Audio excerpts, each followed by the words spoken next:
you and Ms. Gamble did the best at sticking your landing at 5 minutes. Let me just kind of acknowledge that. I will begin my questioning. Since October the 7th, Columbia University has been the epicenter of campus protests posing threats to student safety. The Trump administration has taken a strong stance with regard to Columbia, withdrawing federal funds and contracts due to its, quote, continued inaction in the face of persistent harassment of Jewish students. Ms. Gamble, do you think that the Trump administration's efforts to address these, frankly, rampant displays of anti-Semitism have been more effective than the Biden administration's?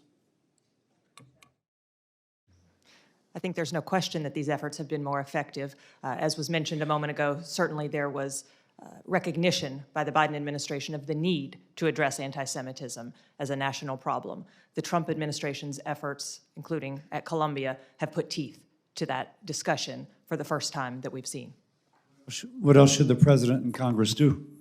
Well, as I mentioned before, while yes, there is debate, I would say, and I'm happy to engage in further discussion about the differences of opinion about the International Holocaust Remembrance Alliance definition of anti-Semitism. I think it's important for Congress, now that the Anti-Semitism Awareness Act has been before it for quite some time, to finally codify that definition. Again, yes, there are certainly restrictions on how that definition can be used, but the definition itself is not a problem. It's like no other it's like any other definition that you would find. It is a tool for educating, helping people to better understand. Importantly, every time that that definition is brought up and challenged, there is a complete ignoring of the text of that definition and the guidance that goes with it. And the reality is that the examples of anti-Semitism that people like to fight over and the controversy is over are introduced with clear indication and instruction that these are examples that could be, depending upon the overall context, examples of anti-Semitism. The decision that was just referenced, in which there were problematic and concerns raised about, First Amendment concerns raised about the use of that definition, completely wrong on the facts and the law, including that fact, that context is crucial. And so again, passing the Anti-Semitism Awareness Act, I think, is number one, as well as Senator Cassidy, your bill regarding protecting students on campus. I think it is crucial that students know where to get advocacy and where to get help. But in order to do that, we also have to have robust enforcement, teeth in resolutions of Title VI complaints. Rabbi Shimtov, a quick assessment, the Biden administration versus Trump assessment, Trump administration's efforts to combat the anti-Semitism that we've seen? Well, I will say that the Biden administration did make special efforts, which were unprecedented, in bringing together a broad array of Jewish communal leaders and had top representation at the meetings, including White House principals, one of whom himself is Jewish. I said at that meeting, and I say again here today, that even though they had a whole-of-government approach, and it was unprecedented, they did allow to seep in a way which I felt drilled a little hole in the boat, the views of people who were downright anti-Semitic and those who sought to weaken IRA for the sake of weakening it.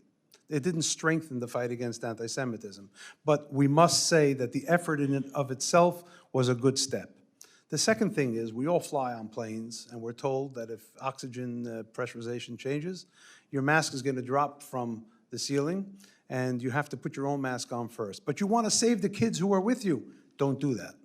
Put your own mask on first, because if you stop breathing, you can't help anybody. We, the Jewish community, have to help ourselves first. And then we have to help everyone else as we can. But we can't be helping everybody all at the same time, because the dilution itself is dulling the point that our colleague just spoke about.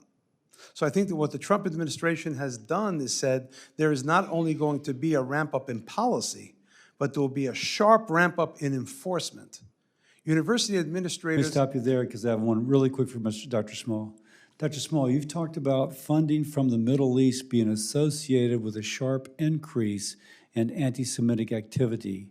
Statistically significant? What else can you comment? You have about 30 seconds. Okay, so it's a very important issue. In one of our reports, we show that American universities taking money from the Qatari regime have 300% more instances of anti-Semitism. Is it?